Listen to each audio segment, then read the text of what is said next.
You're listening to WIFO-FM in Jessup, Big Dog Country, 105.5 FM. Time now is 7:59. It is now time for the world-famous Butch and Bob Show, brought to you by O'Quinn & Associates Country Financial, Murphy Builder Supply, Damon's Famous Fingers and Wings, and First Southern Bank. Most people understand the need for life insurance, but not many want to talk about why it's essential to your financial plan. It may seem intimidating, but it doesn't have to be. Don't get overwhelmed. Get started with Country Financial. Call me, Sean O'Quinn, today at 588-1051 and let me work with you to find life insurance that gives you the protection you need at a price you can afford. Life insurance policies issued by Country Life Insurance Company and Country Investors Life Assurance Company, Bloomington, Illinois. Since 1946, Murphy's Builder Supply has been serving the folks of Jessup, Wayne, and surrounding counties with quality products and knowledgeable service. Matter of fact, they feel they sell service first to make sure you get exactly what you need for your home improvement projects. And with each employee at Murphy's being there for 10 years or more, you know you're talking with someone with the experience to help you with building supplies, tools, paint, and all the things you need from a full-service hardware store. The best choice in home improvement is Murphy's Builder Supply, 156 Northeast Broad Street, Jessup. Damon's Famous Fingers and Wings in Wayne County is a popular thing to dine in or take out for one delicious meal, and with the low great prices, it's simply a steal. Famous for the variety of sauces, mild, wild, insane, or inferno. When it's time to eat lunch or dinner, Damon's Restaurant the place to go. Located in the middle of town on West Cherry Street, yes, Damon's Famous Fingers and Wings simply can't be beat. So next time you're hungry and looking for a great meal, head to Damon's Restaurant and enjoy a great deal. The number to call is easy, 588-WING, 588-9464, the real thing. Damon's Famous Fingers and Wings. Those chicken wings are a very popular thing. Hi, I'm Raymond Brown. And I'm Mandy Yeomans. At First Southern Bank, our customers are like family. As a locally owned community bank, we're dedicated to helping our clients succeed.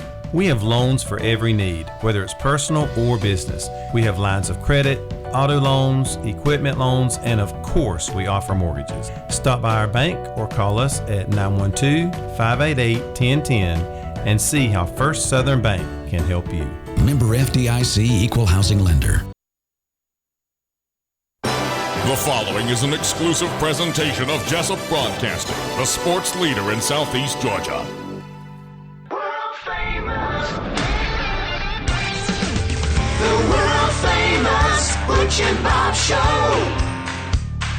World famous Butch and Bob Show right here on WIFO 105.5 FM in Jessup. 2 minutes after 8 o'clock here on this Thursday morning, the 24th day of February. And Bob, how you doing? I'm here. You're here. That means Bob had a frustrating evening last night, and so I'm going to see what I can do about that. But Bob, we got a special guest this morning. We get started with her first? Or? Yeah. No okay, doubt. We'll get started with her. All right, yeah, who do we have? Kathy Keith, candidate for County Commissioner District 5. Special elections taking place again. Unfortunately, not many people are voting. There's, I want to get the exact number here.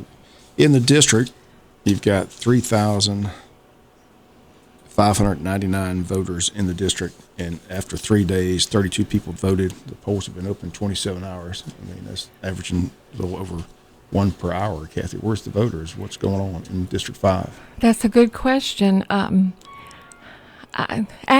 thought that we would have low voter turnout for early voting, that people would wait until the election day.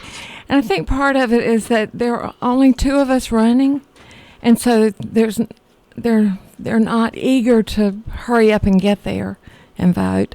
But we're going to be canvassing this weekend and encouraging people to vote, so I hope that that will get people to come out.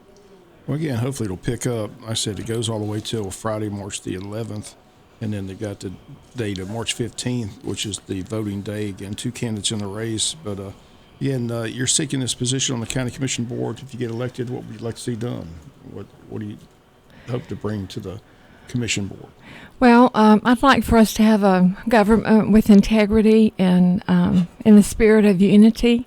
It's been disappointing to see how much conflict there's been for several years, and so I would like to make a difference in that regard, because I think that when that occurs, that the public gets confused about what's going on, because you're hearing one thing from one commissioner and one thing from another commissioner, and so the public gets confused about what's actually happening.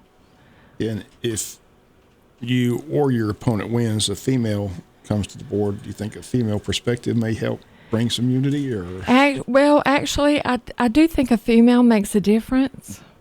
I was trying to think on today, a board. when's the last time a female has been on the county commission board? Do you? We had one back in the 90s in there for many years. Sue Bond. Sue Bond, yeah, she was Yeah. on there for many years. She's the only one that I remember. I was going to ask Nancy Jones if there had ever been another one. Yeah, she wouldn't know. I was trying to think last night. I just couldn't. I went back to former boards, and I was just racking my brain. Like, when was the last time a female has been on the county commission board? It's been quite a while. I'd clarify that a little bit, though, and say that I think a female makes a difference if she's a lady. If she's a lady. And what do you mean by that? Well, I mean, if she gets in there and acts like one of the guys, I don't know. I think that's detrimental.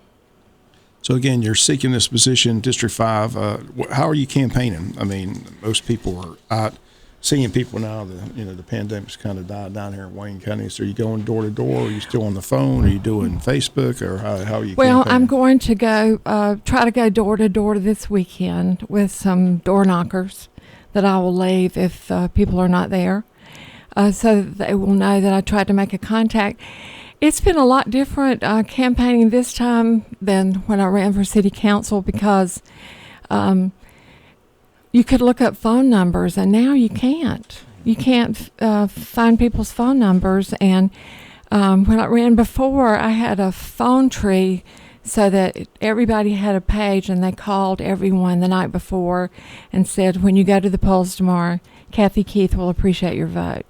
Well, and we can't do that. So we are looking through the list, which is 149 pages long, probably 27 names per page, and trying to pull some people out that different people know that they can call.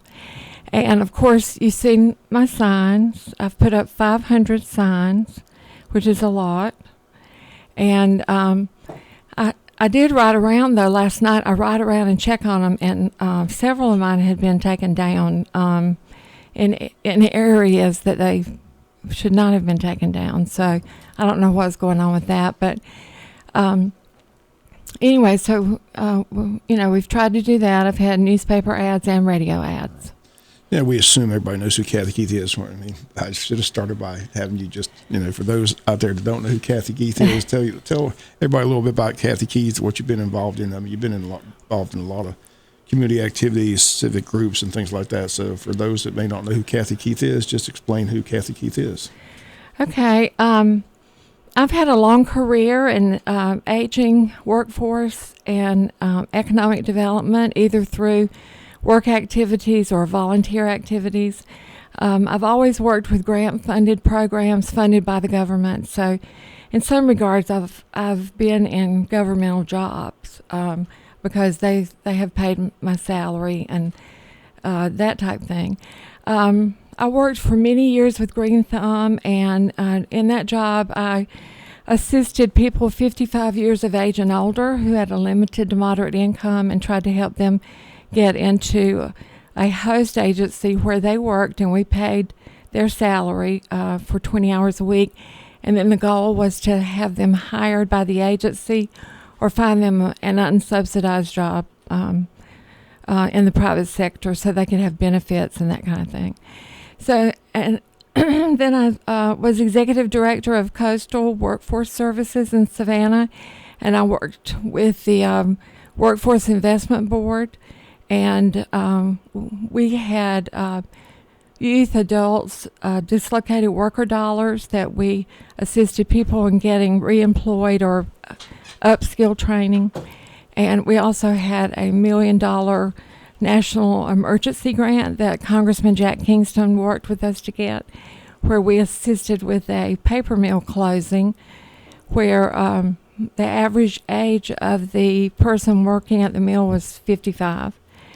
And we worked with them and with the management team with the Department of Labor, trying to save their benefits because they were threatened.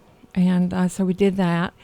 And then I've worked in aging services and health and human services where we provided services to people that would allow them to age in place. And so I did that, and I've done a lot of advocacy across the state and at the Capitol, serving on the Georgia Council on Aging, where we worked with the legislature in an advisory capacity with the General Assembly and the governor to review legislation that would affect the elderly, and then we gave an opinion on whether we thought it was good or whether it wasn't. And is that enough? Have you ever served a political office before? Oh, and I have formerly been on city council. I also served as president of the Chamber of Commerce, as vice president of community development and governmental affairs. I've served as chairperson of Mental Health America Wayne County. I've served on Family Connection Board of Directors, actually on the initial board that privatized Family Connection. And, of course, that's been many years ago, and certainly they've developed. And they are very important to our community because of the issues that they work on. And you just joined us, Kathy Keith, candidate for District 5 County Commissioner, in the studio with us. And you've been here in Wayne County a long time. You follow the city and county government. You know, what do you see are some of the issues, and where would you like to see Wayne County move forward, say, the next 4 or 5 years? Well, I think once we stop the conflict, that we will move forward. I would like to see more of community planning that involved all stakeholders, and then follow up to that planning to see if we met the goals that were set. I think that's really important. I'd like for us to collaborate more, because several agencies are all funded by tax dollars, so why not let's all get to the table and decide who can do what or who can contribute what. And, possibly with that, maybe lower some taxes, or at least not raise them. And so I think collaboration is something that I've done my entire career. Because I worked with grant funding programs, we were always getting our funds cut. We always had to do more with less. And so we had to get creative. And we had to go out and find people that were doing some of the things we were interested in, piggyback with them, pay our part while they paid their part, and it was a win-win for everybody. And I think we could do a lot of that in our community. Well, again, there's 2 people on the ballot, you and Jamie Hickok. So when people in District 5 go to the voting booth early or on Election Day, and they've got the choice there, why should they select Kathy Keith for County Commissioner? Well, of course, I would believe that I'm the best candidate. And part of that is because of my 30 years of experience in the issues that are important to us, which the county works on, is community and economic development and mental health, all of those issues. It's all about quality of life for the people. And that is my driving force, is to be able to improve the quality of life of people. And also, we need to do that as a community, because of the Industrial Development Authority can recruit industry.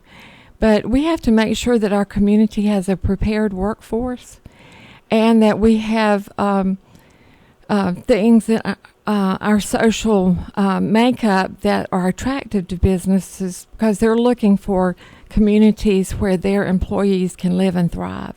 So they're going to look at the demographic information, how many high school dropouts we have, how many teenage pregnancies we have, a long list, how many homeowners there are, what the levels of education are for the community. So as government and as citizens, I think we have to look at the big picture and try to work on all of these issues that would be important to our future. Again, we wish you the best of luck. We appreciate you being here on the show, and we'll follow the campaign. Like I said, hopefully the early voting will pick up, but it's been a really turtle pace. I'm not sure if it's the new location, people are confused on where to go or what's really taking place, but And talked to Bill Werkheiser. I said, it's costing Wayne County some money. We've got a bunch of people down there getting paid per hour. Got to have security to do the machines. I mean, small communities like this, we're going bankrupt on this special election. I mean, not bankrupt. I mean, it's gonna be a lot. There's a lot of money being spent for this few people voting. Early voting is so long. It's so many days. I said that to you. 3 weeks is just crazy to me. Yeah. That's just me. But like I said, I know apparently up in Atlanta it's a big issue. But well, can I just say to the public that I would encourage you to get out and vote. This is a really important election. I think that it could set the tone for the next few years, and so I would encourage you to get out and vote. And I thank all of you who have supported me thus far, and I would also ask for your vote. Well, right now, if you got 17 of your friends and family voted, you're in first place. Okay. There's only 32 people voted so far. Right. So hopefully it'll pick up. Like I said, a reminder again, Saturday's early voting day. There's 2 Saturdays today, this Saturday, February 26th, and also March 5th. Then the election date is Tuesday, March 15th. So early voting goes Monday through Friday all the way up to March 11th. Hopefully it'll pick up. I said there's 3,599 registered voters in that district. And right. You would think there'd be at least over 100 by now. Well, it's a really large district too, to get around. Even putting out signs, and it's interesting the way the district is split up. And I said 32 right now. I got 2 more days this week and Saturday. So even if they get to 99, there's still 3,500 voters out there that haven't voted in 2 weeks. So okay, District 5 voters. Hopefully they'll pick it up. Please get Wake out. Up, District 5 voters. Please get out and vote. Election. Again, Kathy, good luck. Appreciate you coming in. Thank you. Thank you for having me. It's got to be frustrating for both you and your opponent have spent. I said you go out, you spend a bunch of money, you get signs, you buy advertising, you're knocking on doors. And the fact that there's not much interest right now just has to be frustrating. Well, I have to say, I did, when I saw in the paper how many people had voted, and I took the amount of money that I had spent and divided it by the number of voters, I thought that was pretty expensive votes. Yeah, I would assume. So, again, I appreciate you coming in on the show, and we'll follow the election closely, and best of luck. Thank you, and thank you, Wayne County. Get out and vote. Big Dog Country Radio, WIFO 105.5 FM in Jessup. The world famous Butch and Bob Show is being brought to you by O'Quinn and Associates Country Financial, Murphy Builder Supply, Damon's Famous Fingers and Wings, and First Southern Bank.